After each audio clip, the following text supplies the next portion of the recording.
Como seres humanos, tenemos un innato deseo por conectarnos. Sabemos que cuando nos conectamos, podemos trascender el poder de cada persona. Todos en esta reunión estamos conectados con la búsqueda de mejores resultados. Y eso nos conecta con los pacientes, con sus familias, con sus amigos y con sus vidas. Nos conectamos de diferentes partes del mundo para explorar el poder de un universo de nuevas combinaciones y la promesa de un nuevo avance para la inmunoterapia contra el cáncer. Juntos estamos viendo ahora resultados que hace no mucho nos parecían inalcanzables. Como socios estamos conectados a los éxitos y también los fracasos que nos trae este camino. Y estamos conectados con los pacientes que esperan de nosotros más y mejores tratamientos para su enfermedad. Hoy, trabajemos por ellos. Hagámoslo juntos, de la mano. Es tiempo de conectar. Por eso estamos aquí, buscando fortalecer estas conexiones. Es momento de empezar este viaje conectando con el propósito.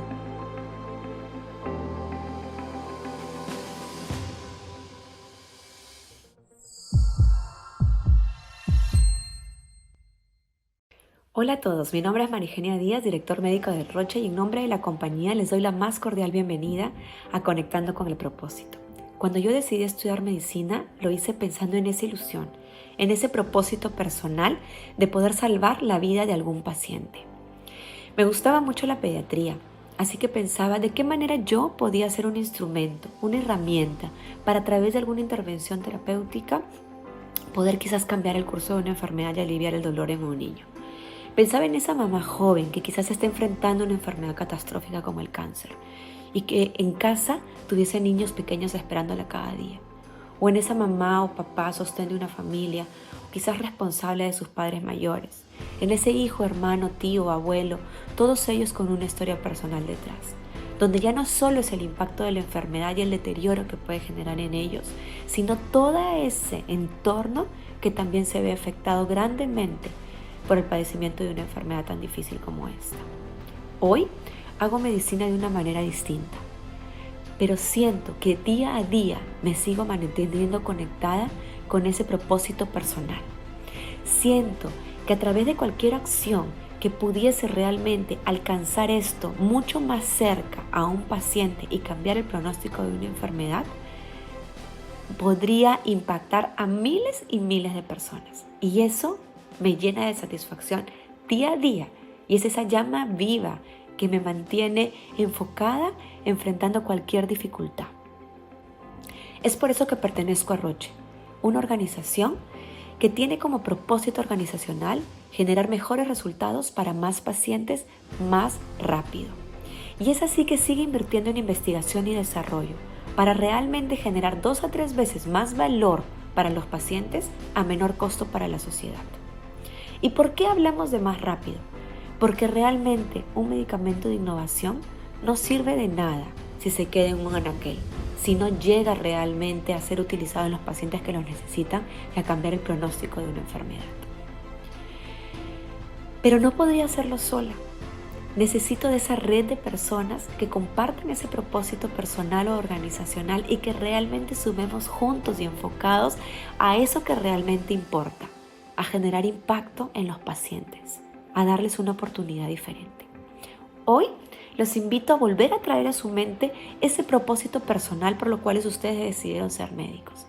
Que yo estoy más que segura que es eso que, al igual que yo, los alimenta día a día para hacer frente a las dificultades y poder enfrentar de la mejor manera y tomar las mejores decisiones con sus pacientes. Hoy que venimos enfrentando una pandemia mundial es donde los médicos han podido demostrar cada vez más qué es eso que los moviliza, por qué es que se enfrentan cada día a luchar por su razón de ser, por eso que los llevó a elegir lo que hoy hacen día a día. Recuérdenlo siempre, ténganlo siempre presente, que sea esa llama viva que los movilice continuamente. Y no están solos. Existe toda esta red de personas que hoy estamos conectadas en esta reunión, pero mucho más allá de ellas, toda esa red de personas en cada institución que realmente buscan alcanzar ese mejor resultado para el mejor paciente. E incluso pensémoslo más allá de las fronteras institucionales. Pensémoslo en todos esos actores del sistema de salud que realmente juntos, sumando esfuerzos, trabajando todos en la misma dirección para generar mejores resultados para más pacientes, vamos a ser realmente capaces de poder transformar o mejorar el sistema de salud y hacer esto diferente en beneficio de los pacientes. Conectando con el propósito. Conéctense día a día con ello. Bienvenidos colegas, soy Henry Gómez, oncólogo médico de Lima, Perú. En esta oportunidad nos reunimos para una reunión académica titulada Conectando con el propósito. Esto es para cambiar el estándar del día a día de pacientes con cáncer avanzado, en el área de cáncer de pulmón y en el área de hepatocarcinoma. Dos nuevos estándares que están cambiando la inmunoterapia, la esperanza de vida y la supervivencia en sus pacientes con enfermedad avanzada. En el primer módulo hay dos invitados, uno nacional y otro internacional. El nacional es el conocido doctor Luis Mas López, del Instituto Nacional de Enfermedades Neoplásticas, que nos va a disertar sobre el contexto del cáncer de pulmón en el país. Y el segundo es el investigador internacional proveniente de Madrid, España, del Hospital de La Paz, el doctor Javier de Castro Carpeño. El título de su presentación es Optimizando el uso de inmunoterapia en la primera línea de cáncer de pulmón avanzado en no células pequeñas. El segundo bloque es acerca del hepatocarcinoma, un padecimiento endémico en nuestra nación, y para lo cual tenemos a dos distinguidas doctoras oncólogas que van a presentar los datos locales a cargo de la doctora Paola Montenegro, oncóloga médica del Instituto Nacional de Enfermedades Neoplásticas, y su disertación será Contexto del cáncer de hígado en el Perú. Y el invitado internacional, la doctora Teresa Marculá, proveniente de Barcelona, del Valle de Hebrón, y nos disertará sobre la revolución del manejo sistémico del hepatocarcinoma. Hoy día es un día intenso, una tarde intensa en el cambio de los estándares gracias a la innovación en inmunoterapia y al beneficio de la supervivencia global de nuestros pacientes.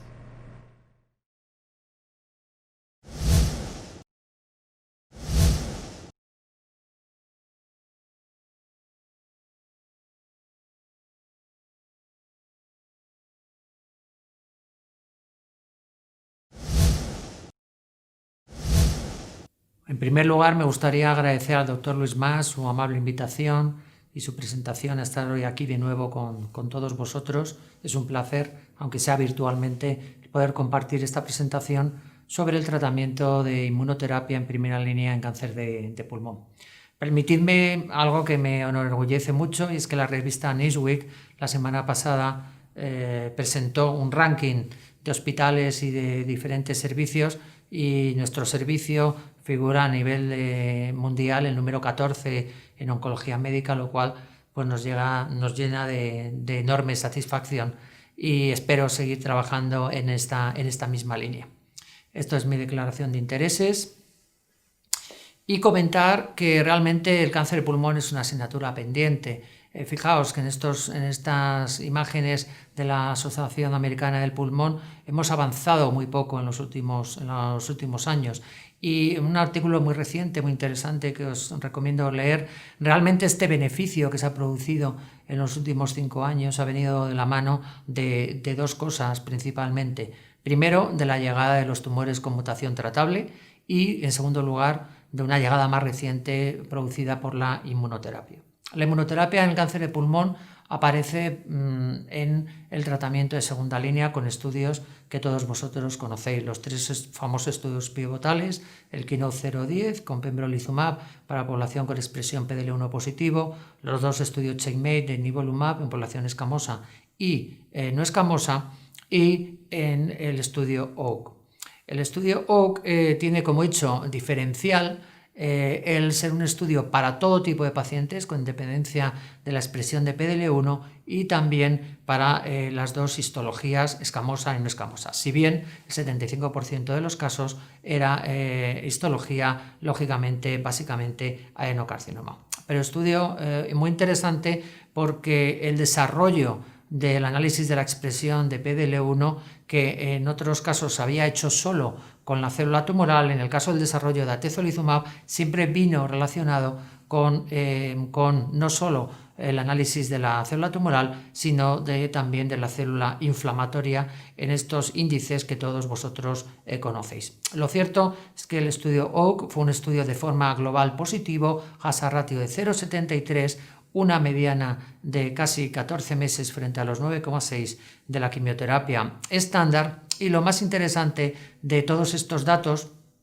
es que en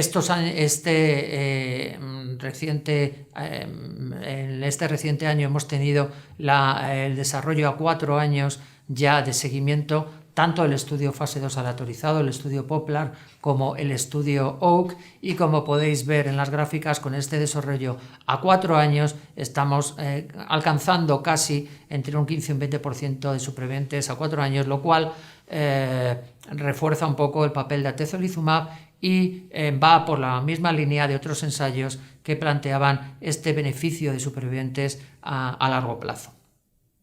Además, este beneficio se produce tanto en población con alta expresión, que lógicamente se va a beneficiar mucho más, como ya sabemos, a mayor expresión de PDL1, mayor beneficio, pero también en la población PDL1 negativo y C0 y T0, también el resultado es positivo. Y tanto para la histología escamosa como para la no escamosa. Por lo tanto, podemos decir que el estudio OAK es un mega estudio con 1.200 pacientes en el cual, combinando las dos histologías y combinando la expresión positiva o no de PDL1, tenemos resultados del beneficio de atezolizumab en segunda línea. Beneficio que alcanza ese 15% de largos supervivientes a largo plazo, a 4 años, que posiblemente sean los pacientes que ya podemos considerar perfectamente en esta nueva definición de cronificación de la enfermedad. Beneficio que está en magnitud de beneficio en la misma línea que los datos que teníamos en el Keynote 010, teniendo en cuenta que solo en este caso eran poblaciones con expresión PDL1 positivo, o en los estudios Checkmate de nivolumab. Pero realmente la pregunta es, ¿podemos ir de esta segunda línea donde vamos a tener un impacto en la supervivencia en un pequeño grupo de pacientes a un tratamiento en primera línea?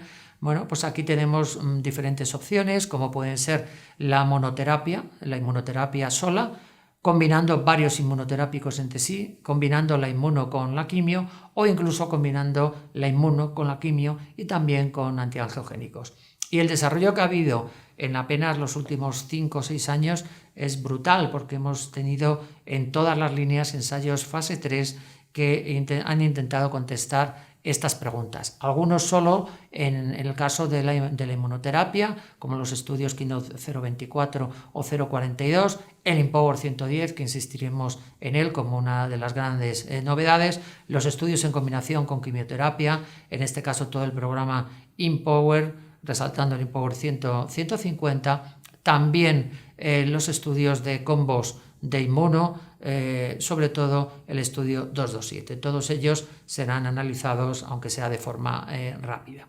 El Keynote 024, como todos vosotros sabéis, es un estudio que comparó la quimioterapia con pacientes con alta expresión mayor del 50% para recibir pembrolizumab. Estudio que inicialmente fue positivo y datos muy interesantes, y es que este año en ESMO se han presentado los datos finales a 5 años. Datos que impactan mucho porque a 5 años pacientes con enfermedad metastásica alcanzan, como veis, casi un 32% de supervivencia, lo cual era absolutamente impensable antes de la llegada de la inmunoterapia en esta población. Porque de hecho el grupo control de quimioterapia, que puede tener hasta un 16% de largos supervivientes a 5 años, ese beneficio venga del uso de inmunoterapia en segunda línea. Sin embargo, por lo tanto, podemos concluir que cuando estamos hablando de población con alta expresión de PDL1 en sus tumores, la implementación de inmunoterapia en primera línea claramente impacta de una forma significativa en la supervivencia. El otro estudio hecho con pembrolizumab es el 042, que como sabéis se hicieron en diferentes poblaciones con diferentes expresiones de PDL1. Básicamente la magnitud de beneficio de este estudio vino de la mano de la alta expresión, quizá con resultados menos altos que los obtenidos en el Keynote 024, pero posiblemente porque los datos del Keynote 042 están mucho más en línea con los datos que habitualmente vemos en la vida real, siendo el estudio Keynote 024 un estudio con alta selección de pacientes. ¿Qué desarrollo ha tenido atezolizumab en esta primera línea de pacientes en monoterapia? Pues los datos vienen ya de largo porque después de un estudio fase 1 tenemos dos estudios muy relevantes como son los estudios FIR y BIRCH. En el estudio FIR había diferentes cohortes y había una cohorte también para pacientes que no habían recibido tratamiento previo, una cohorte en concreto, una con afectación cerebral y otra como digo, con resultados muy interesantes en cuanto a tasa de respuesta. También, más o menos en la misma línea de tiempo, se desarrolló el estudio BIRCH, también con diferentes cohortes, una cohorte sin quimioterapia previa en primera línea pura con atezolizumab, con 139 pacientes y como podéis ver, que en esta población, sobre todo con alta expresión, también obtiene una tasa de respuesta muy interesante. Con lo cual, con todo este background, llegamos al estudio IMpower 110. El estudio IMpower 110 es un estudio que intenta comparar el beneficio de atezolizumab en primera línea frente a un doblete de quimioterapia para histologías escamosas y no escamosas, adaptando los dobletes de quimioterapia a cada una de ellas, intentando ver la magnitud de beneficio con el objetivo primario de supervivencia en población wild type, población sin existencia de mutaciones. Entonces, este estudio es un estudio jerarquizado.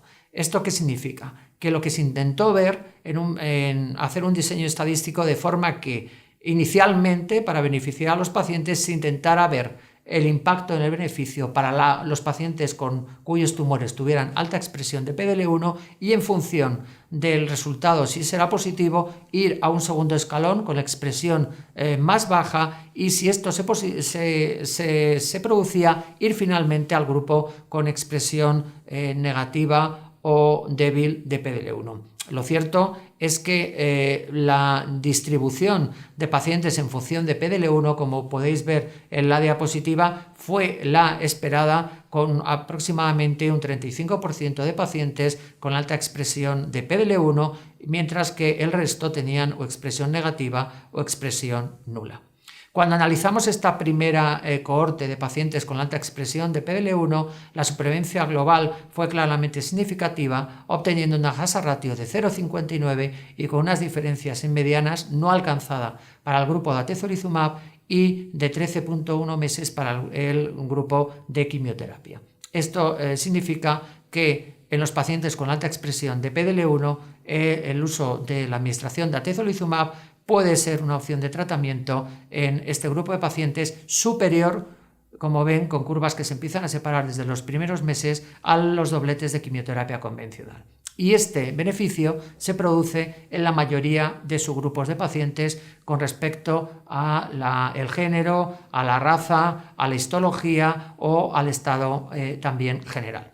Cuando analizamos el segundo subgrupo, que eran los que tenían expresión alta más los que tenían expresión moderada, los resultados alcanzaron una significación estadística, pero no relacionada con el diseño inicial del estudio, con lo cual nos quedamos con la población con alta expresión de PDL1 como claros beneficiarios del uso de atezolizumab en esta población.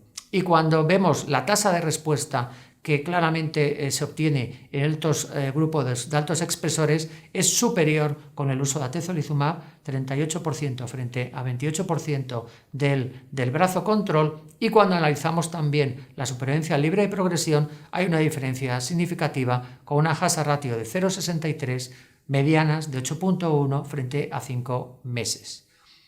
Esto se logra con un perfil de toxicidad ya conocido de los efectos inmunorrelacionados claramente superior al que nos ofrece la quimioterapia y con un perfil de efectos inmunorrelacionados esperables y ya conocidos a los que podíamos haber identificado en segunda línea de tratamiento. Una de las principales críticas que se han hecho a los estudios de atezolizumab es haber utilizado un anticuerpo, en concreto de ventana, diferente al utilizado por nivolumab o por pembrolizumab. En este caso el anticuerpo era el SP142, que se decía que podía tener menos capacidad de tinción que los anticuerpos utilizados, como digo, el 22C3. En este caso, en el Empower 110 se hizo un estudio de intentar homogeneizar los diferentes anticuerpos y ver la correlación existente entre el SP142, el otro anticuerpo de ventana que es el 263 y también el anticuerpo de DACO, el 22C3. Y como podéis ver, la correlación entre estos anticuerpos es muy alta y además cuando nos vamos a analizar en función de estos anticuerpos los resultados de supervivencia global, vemos que tampoco se establecen diferencias significativas. Con lo cual, en este análisis subgrupos de homogeneización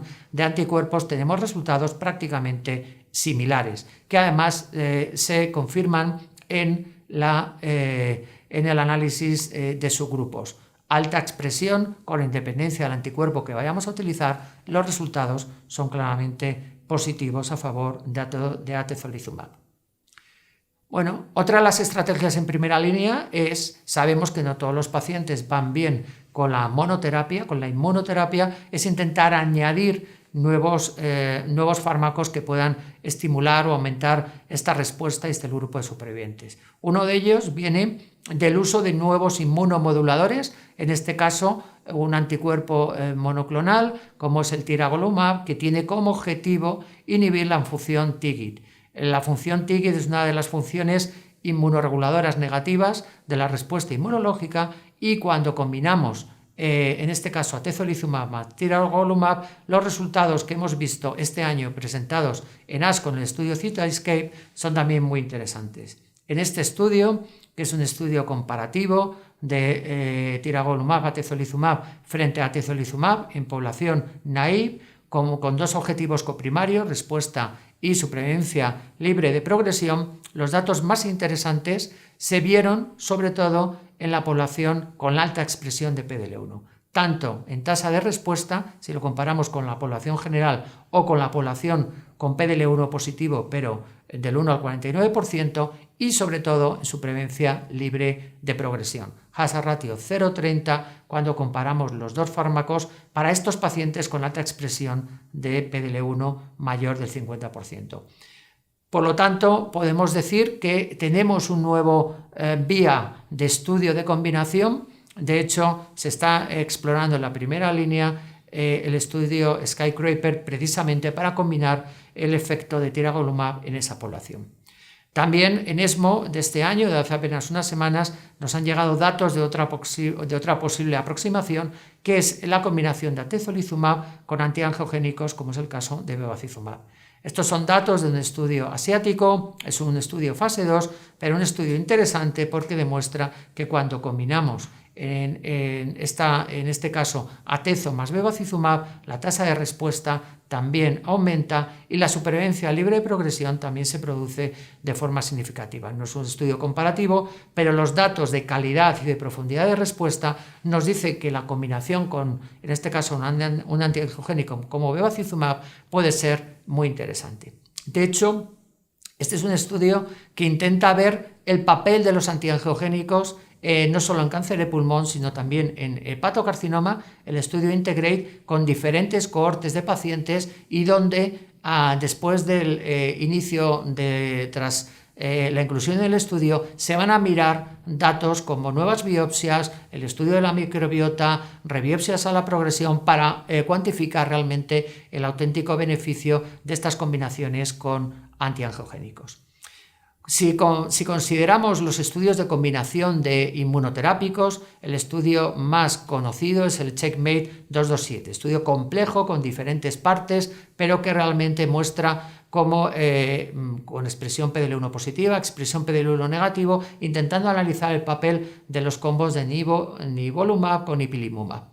Realmente en estas dos poblaciones se demostró, después de un primer análisis que demostraba supervivencia libre de progresión en función de la carga mutacional, el segundo objetivo coprimario, que era el beneficio en supervivencia para pacientes con expresión PDL1, pues se ve el beneficio del combo y también en población PDL1 negativo. Realmente el gran problema que ha tenido el Checkmate 227, aparte de su complejidad, un estudio jerarquizado con diferentes objetivos, es que realmente es un estudio que todavía no sabemos discriminar qué pacientes se pueden beneficiar del combo de inmunoterapia, que además supone mayor toxicidad en este caso, además de tener un mayor precio económico.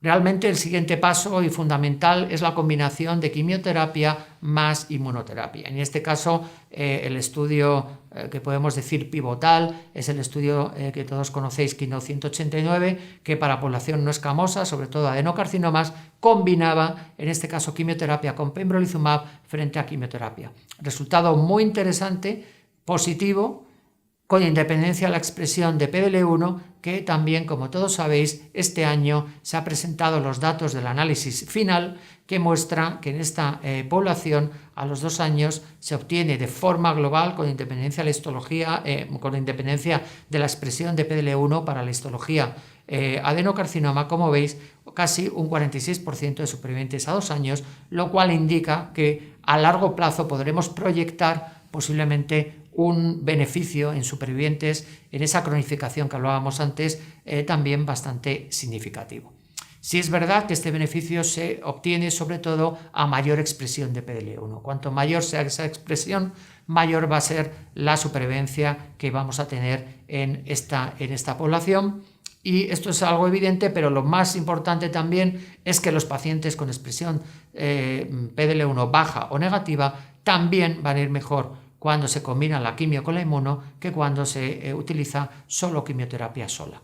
El equivalente sería el estudio KEYNOTE 407, estudio en población escamosa, en este caso combinando quimio más pembro, estudio también positivo, quizá con menor magnitud de beneficio, porque el pronóstico de esta histología escamosa siempre es peor que el de la histología adenocarcinoma. Este año en ASCO hemos asistido también a un estudio interesante en su diseño, que es intentar combinar quimio más dobletes de inmunoterapia, nivo-ipi, pero la quimio reducida a solo 2 ciclos. Es el estudio Checkmate 9LA, con datos interesantes, si bien este estudio necesita mayor madurez y saber realmente si utilizar 2 ciclos de quimioterapia no solo evita la toxicidad y no solo evita esa caída en la curva de supervivencia que ocurre en los 3 primeros meses, o si realmente es un estudio eficaz y para a todos los tipos de pacientes con independencia del PDL1. Como comentaba antes cuando hablaba del estudio de bevacizumab más atezolizumab, el microambiente tumoral es fundamental y en este caso la combinación de posibles antiangiogénicos que puedan modular la respuesta inmunológica se ha presentado como una de las principales opciones de potenciación de la inmunoterapia. Realmente conocíamos mucho después de los estudios de quimioterapia más bevacizumab, los estudios que habían demostrado que la combinación de Taxol, paclitaxel, bevacizumab eran superiores a la quimioterapia sola, era uno de los gold estándar, y por eso se puso en marcha el estudio que todos conocéis, 150, el IMpower 150, con 3 brazos comparando si el estándar, que era la quimio más beva, se podía haber superado por el cuádruple tratamiento añadiendo atezolizumab frente a un brazo que sería un brazo más control de quimioterapia más atezolizumab. Básicamente también estudio jerarquizado comparando el brazo C primero con el B y luego comparándolo con el A. Realmente el estudio ha sido positivo cuando utilizamos los 4 fármacos, diferencias en supervivencia también muy interesantes. En términos cuantitativos, casi 20 meses frente a 15. Hay que recordar que los brazos que reciben bevacizumab, los brazos controles, siempre obtienen mayor beneficio que usar solo quimioterapia, y hazard ratio de 0,80. De nuevo, la tasa de respuesta y la expresión de PDL1 claramente apoyan que el cuádruple tratamiento es mejor que utilizar quimio más inmuno sola o solo quimioterapia más bevacizumab. Esto es algo que también hay que recordar, que posiblemente, de nuevo, a mayor expresión, pero también en expresión negativa, cuando utilizamos, como digo, la cuádruple combinación, tenemos resultados muy, muy positivos. Además, los estudios IMpower tuvieron un hecho diferencial, que es estratificar por metástasis hepáticas. Esto tenía cierto sentido porque las metástasis hepáticas, de alguna manera, sabemos que tienen peor pronóstico y al mismo tiempo en el hígado metastásico se produce una mayor activación de la vía mediada por VEGF, y esto hace que cuando inhibimos esta vía con fármacos como bevacizumab podemos tener un resultado más positivo. También en esta combinación de quimio más beva más atezolizumab, cuando el paciente tiene afectación hepática, a pesar de que suele ser un grupo de pacientes con muy mal pronóstico, el resultado es claramente positivo, lo cual no se produce, como podéis ver en la curva de la derecha, cuando se combina quimio más inmunoterapia sola. Y también el IMpower 150 nos dejó, porque es el único estudio que ha permitido incluir pacientes con expresión con mutaciones EGFR o reordenamientos de ALK. Y aquí se demuestra la magnitud de beneficio, especialmente cuando utilizamos esto en mutaciones de sensibilidad como son las del exón 19 o las del exón 21, y en pacientes previamente tratados también con TKI. Estos datos se han ido también actualizando. En este año se presentaron primero en la ACR y posteriormente también han sido presentados en ESMO en forma de póster. Cuando tenemos mutaciones de sensibilidad, cuando vamos a hacer quimioterapia en un paciente en esta indicación, el uso de quimioterapia más bevacizumab más atezolizumab es posiblemente la mejor opción para estos pacientes. Y también un dato interesante que se ha presentado en ESMO apenas hace 2 semanas, como comentaba, en relación al 150, es el subanálisis en la población con mutaciones KRAS. Se demuestra claramente cómo aquellos pacientes que tienen mutaciones KRAS pueden tener también un beneficio diferencial cuando usamos el cuádruple tratamiento, lo cual abre una vía de tratamiento nuevo a estos pacientes con mutación KRAS, que, como todos sabemos, son pacientes que suelen tener un peor pronóstico y una peor evolución con los tratamientos obtenidos. Por lo tanto, en conclusión, vamos a recapitular qué podemos hacer en esa primera línea de tratamiento en función del marcador que a día de hoy tenemos disponible, y una vez que hemos visto que otros biomarcadores como la carga mutacional no han demostrado un beneficio significativo para tomar decisiones de tratamiento. Cuando tenemos una expresión negativa de PDL1, se ha demostrado que las combinaciones de quimioterapia más inmunoterapia, tanto pembrolizumab en el caso del Keynote 189, como las combinaciones con quimio más beva más atezolizumab en el IMpower 150, o incluso combos de inmunoterapia, podían ser una opción en este tipo de pacientes, que hay que recordar que normalmente solo con la quimioterapia convencional, y a pesar de lo que uno podría esperar de un biomarcador como ausencia de PDL1, cuando se combina la quimio con la inmuno es eficaz. Cuando tenemos una expresión de PDL1 que es moderada o leve, también tenemos la combinación de quimio más inmuno en la misma línea, o quimio más inmuno más en este caso atezolizumab más bevacizumab, según IMpower 150, como las principales opciones. De hecho, a día de hoy, salvo en Estados Unidos, donde el régimen 227, CheckMate 227, está autorizado, en Europa, en la mayoría de partes del mundo, solo las combinaciones tipo IMpower 150 o Keynote 189 son las permitidas en esta población. Cuando tenemos alta expresión de PDL1, tenemos 2 opciones. La más habitual es utilizar la monoterapia, porque, como se ha demostrado en el Keynote 024, a largo plazo, a 5 años, alcanzamos hasta un 31% de largos supervivientes, lo cual es una cosa absolutamente espectacular. Pero posiblemente con la llegada de nuevos inmunoterápicos, en este caso, como hemos presentado los datos del IMpower 110, van en la misma línea. La monoterapia es una opción para la mayoría de pacientes con alta expresión de PDL1. Todos posiblemente no, porque puede haber algún grupo de pacientes que todavía no sabemos cuál es, quizás sean esos que tengan la mayor carga tumoral, la mayor sintomatología clínica, que quizá el uso de quimioterapia pueda ser eficaz. Y en este papel, tanto las combinaciones de quimio con pembro o de quimio con atezo más beva pueden ser la opción más interesante. Por lo tanto, en conclusión, y como llegada de un nuevo actor, en este caso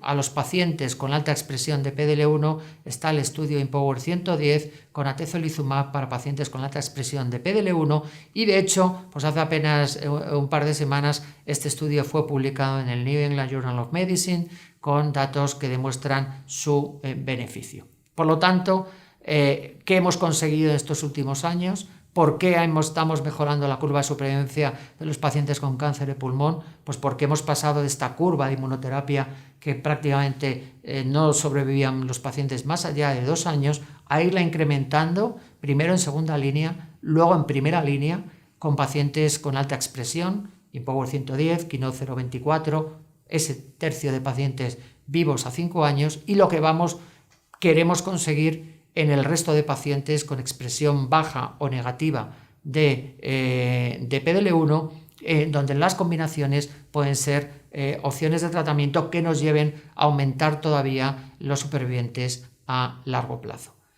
Por eso hemos mejorado los datos.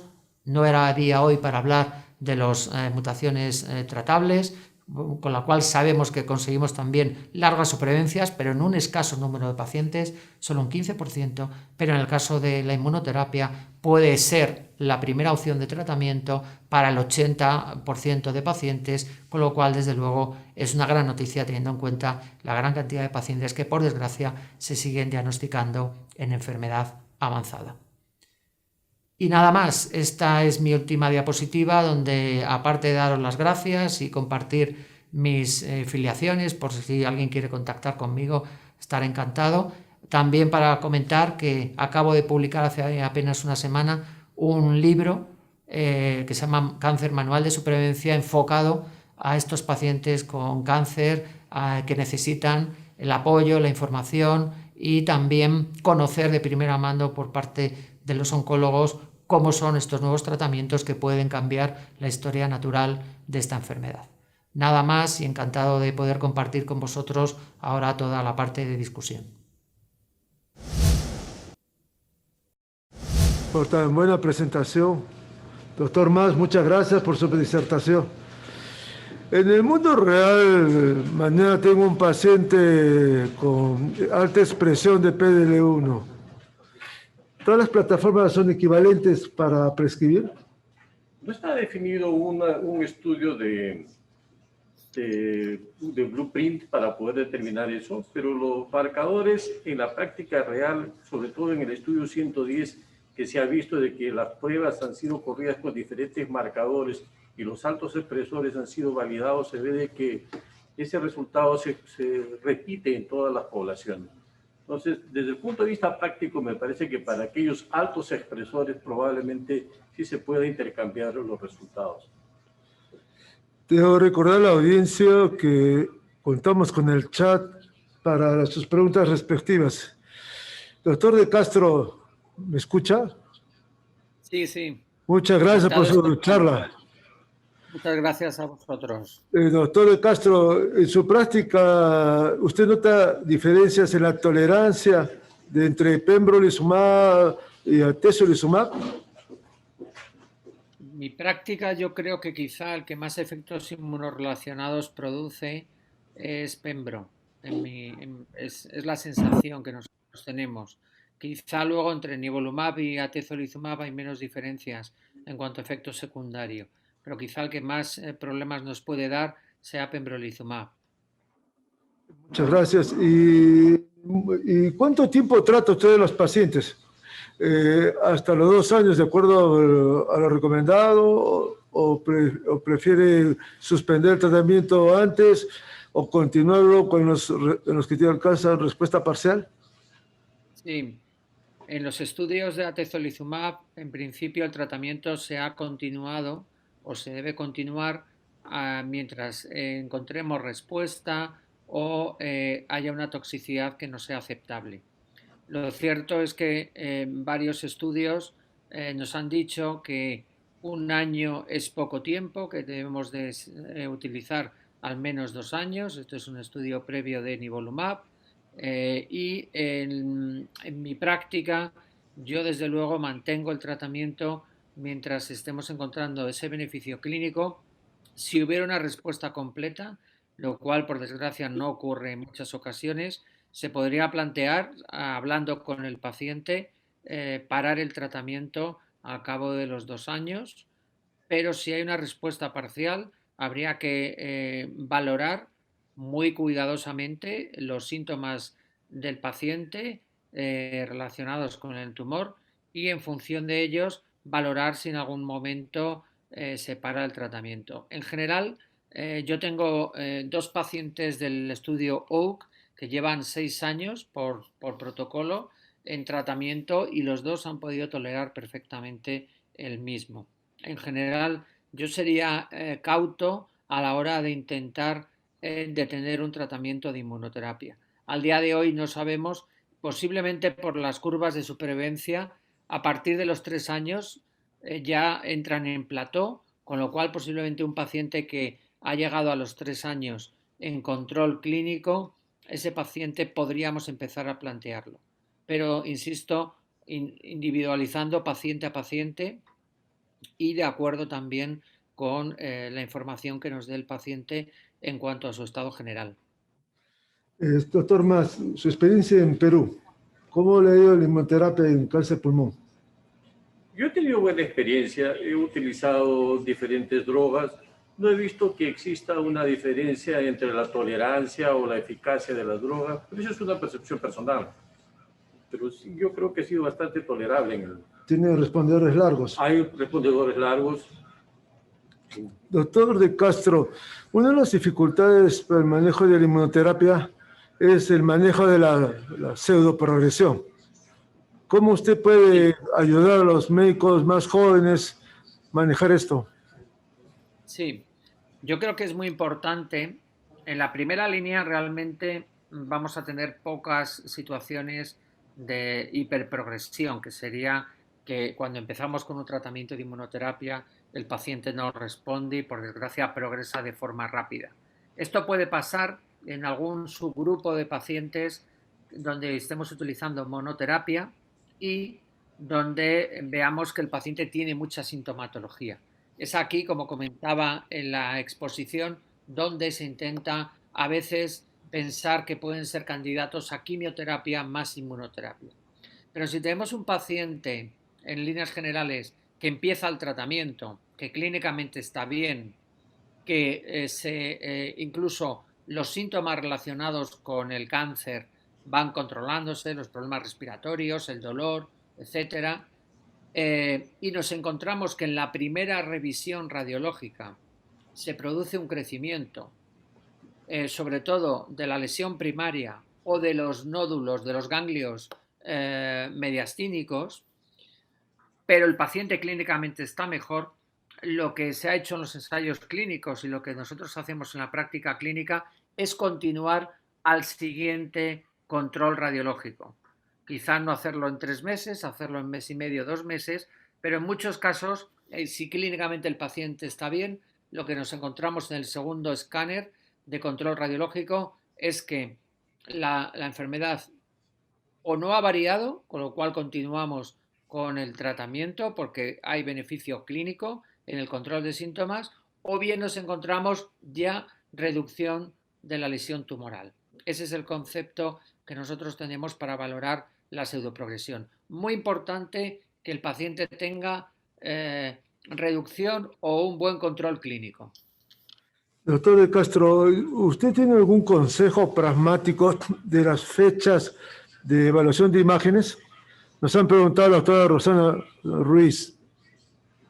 Sí, yo creo que es importante, precisamente por estos conceptos que estamos hablando de la hiperprogresión o la pseudoprogresión, hacer un control más exhaustivo, radiológico, sobre todo en los 3-4 primeros meses. A partir de ahí, el siguiente control debe ser en el 6º mes. Si realmente un paciente alcanza respuesta y clínicamente se encuentra con control de síntomas a los 6 meses, podemos empezar a pensar que ese paciente puede tener un beneficio a más largo plazo. De hecho, yo he participado también en los estudios Checkmate y es muy interesante ver cómo aquellos pacientes que al cabo de un año han alcanzado una respuesta radiológica y clínicamente están estables, la probabilidad de que sean largos supervivientes es mucho mayor. En torno a un 60% de los casos pueden superar los 2 y 3 años de supervivencia. Con lo cual, este dato de control de la enfermedad al año puede ser un buen control para saber qué pacientes van a ser largos supervivientes. Y en esta situación, en este grupo de pacientes, posiblemente el control radiológico pueda ya prolongarse un poco más, cada 3, cada 4 meses. Muy bien, muchas gracias. Doctor Mas, ¿existen algunos factores que nos pueden predecir efectos adversos de la inmunoterapia? Como determinados clínicamente, es difícil poder predecir qué pacientes van a desarrollar algún evento adverso. Pero si, por ejemplo, aquellos pacientes expuestos a radioterapia previa, sobre todo a nivel campo pulmonar, podría tener un poco más de neumonitis, o aquellos pacientes que tienen enfermedades reumatológicas que están controladas y que por alguna razón son expuestos a la inmunoterapia, se podría exacerbar estos eventos. Doctor De Castro, les ha causado bastante interés a los oncólogos el tratamiento después de 2 años. En especial si uno suspende un tratamiento y hay una progresión después de un tiempo, ¿se puede volver a retratar? Sí, los únicos datos que de parada y luego progresión y nuevo tratamiento que tenemos vienen precisamente del grupo de pacientes del Keynote 024.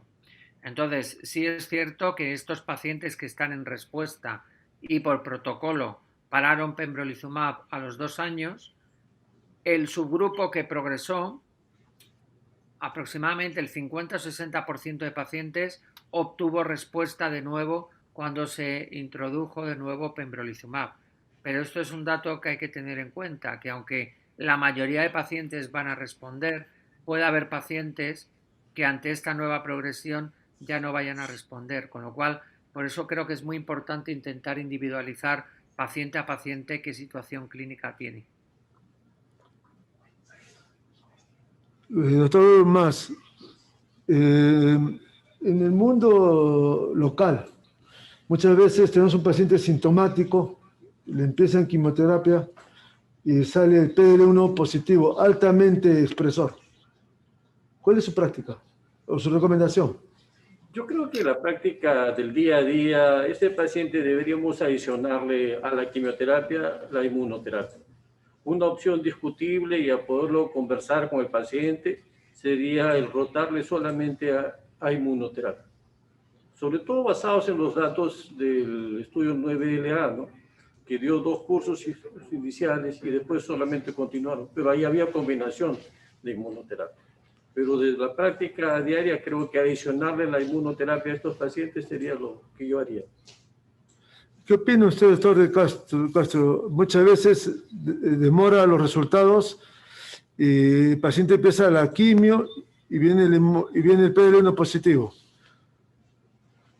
Sí. Bueno, realmente tendríamos que intentar tener el estudio inmunohistoquímico al tiempo, al igual que el estudio de mutaciones tratables antes de comenzar el tratamiento. Nosotros al menos intentamos hacerlo así, ¿no? Porque en la parte de la inmunoterapia, por supuesto, porque el PDL1 nos puede definir si tratamos solo con inmuno o con combinaciones de inmuno más quimio, pero también por si detectamos una mutación tratable como puede ser GFR, ALK o ROS1, ¿no? Si nosotros empezamos con quimioterapia y nos llega un PDL1 elevado, por ejemplo, yo opino un poco como el doctor Mas. Se puede plantear hacer una combinación añadir, si podemos, la inmunoterapia a ese esquema ya iniciado, y si lo que nos encontrásemos fuera un PDL1 bajo, también podríamos hacer ese planteamiento. Quizá en esa situación del PDL1 bajo no deberíamos dejar la quimioterapia tan pronto como nos puede proponer el Checkmate 9LA, donde, como bien decía el doctor Mas, es un combo de inmunoterapia, no solo es inmunoterapia, ¿no? Entonces, mi consejo es intentar tener los test lo antes posible, pero si no, si empezamos con quimio y aparece una expresión, si es alta, porque se va a beneficiar seguro el paciente de añadir inmunoterapia, y si es una expresión de PDL1 más baja o incluso negativa, porque la combinación también es mejor que solo la quimioterapia, con lo cual sí plantearía añadir el tratamiento. Nosotros es algo que no solo lo hemos hecho por tener el marcador, sino porque a veces todavía no lo teníamos el precio de reembolso en nuestro país y había que pedir inmuno a inmuno cada paciente, y en este caso empezábamos con quimio y asociábamos la inmuno a partir del segundo o tercer tratamiento. Muchas gracias. Estamos heredando de la administración de quimio hacer análisis con cada ciclo. ¿Es necesario hacer análisis tan seguido con la inmunoterapia? ¿Cómo? Analítica. Analítica. Sí. Sí. ¿Cada cuánto tiempo? Sí, analítica, yo creo que un poco igual que lo radiológico. Lo normal, lo bueno que tiene los efectos inmunorrelacionados es que podemos saber en qué momento aparecen. Y yo tendría al principio mayor vigilancia para ver que el paciente no desarrolla ningún tipo de alteraciones de tipo, por ejemplo, elevación de transaminasas o elevación de amilasa, pero si el paciente ya empieza a llevar un tiempo mayor de 4 o 6 meses, posiblemente pudiéramos demorar algo más los tratamientos, los controles analíticos. Nosotros intentamos, no obstante, hacerlos antes de cada ciclo de inmunoterapia, pero sí se podrían demorar en algunos pacientes.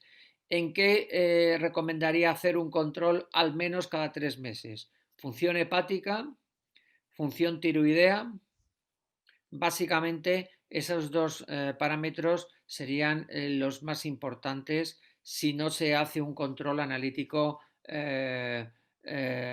y función renal, por supuesto, también. Si no se hace un control analítico ciclo a ciclo, cada 3 semanas, por lo menos cada mes y medio, 2 meses, 3 meses, en estos pacientes que ya hemos conseguido tener una enfermedad, un control y sabemos que no tienen toxicidad. La función tiroidea hay que controlarla porque cuando un paciente tiene una administración de inmunoterapia muy prolongada, el hipotiroidismo es bastante frecuente. Se puede producir en más de un 10 o un 15% de los pacientes, sobre todo el hipo más que el hipertiroidismo. Con lo cual, yo creo que ese serían nuestros parámetros. Al menos cada mes y medio, 2 meses, sí hacer función renal, función tiroidea y función hepática.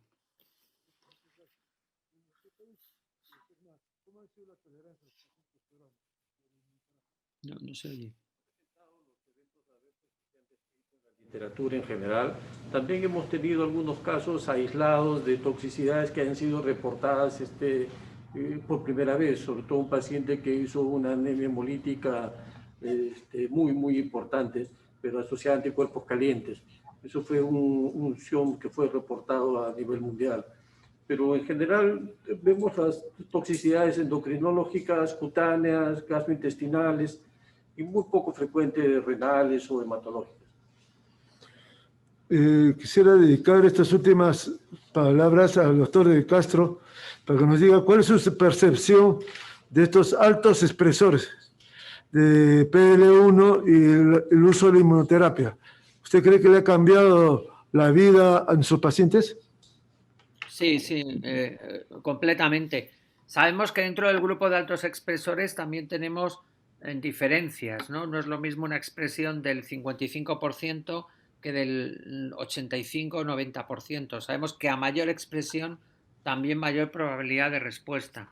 Pero desde luego pensar que un paciente que con alta expresión de PDL1 en su tumor puedes tratarlo con inmunoterapia y a día de hoy puedes asegurar que con un tratamiento como Pembro, como Atezolizumab, con los datos que tenemos del IMpower 110, puedes conseguir que un tercio de esos pacientes estén vivos a los 5 años, y en el concepto que que he comentado y que creo que es una realidad, que un paciente con inmunoterapia que tiene la enfermedad controlada a partir del tercer año, podemos hablar de enfermedad crónica, y que ese concepto de cronicidad posiblemente vaya en un futuro asociado a, si no la curación, la completa estabilización del tumor. Y esto, conseguirlo en un 30% de cáncer metastásico de pulmón, los que llevamos ya unos años trabajando en esta enfermedad, desde luego lo hubiéramos firmado hace apenas 5 años. Muchas gracias, doctor. Doctor Mas, unas palabras para los oncólogos de Perú. ¿Cuál es su percepción en este grupo de pacientes? Yo creo que esta es una población especial que se beneficia de la inmunoterapia. Lamentablemente no hay forma de poder escoger al que definitivamente se va a beneficiar. Entonces creo que es importante ver que tienen una alternativa libre de quimio. Muchas gracias, doctor de Castro, muy amable por todo su tiempo, sus sabios consejos y su gran disertación. Muchas gracias, doctor Luis Mas, por su aporte tan valioso a nivel local. Ha sido un placer. Gracias, Como doctor. siempre. Terminamos la reunión del módulo de cáncer de pulmón. Vamos a pasar un video y posteriormente traeremos al segundo módulo. Muchas gracias. Muchas gracias.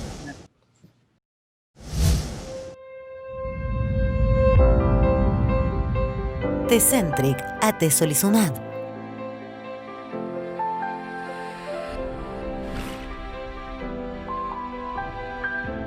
Aunque el cáncer de pulmón es el quinto en incidencia, las estadísticas muestran que su mortalidad supera al del cáncer de mama, próstata y colon juntos.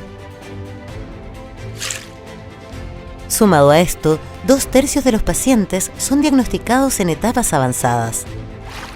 Desde hoy, los pacientes con cáncer de pulmón cuentan con una nueva opción de tratamiento.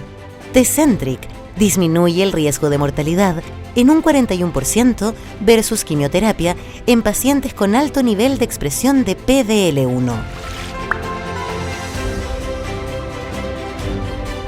Demostrando no solamente ser más eficaz, sino que también más seguro.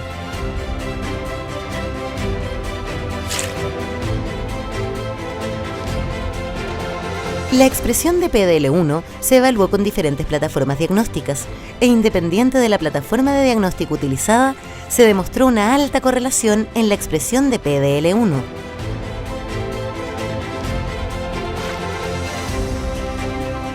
Tecentriq es una nueva opción en el tratamiento de cáncer de pulmón en primera línea, siendo altamente eficaz en pacientes con alta expresión de PDL1, además de ser bien tolerado y seguro.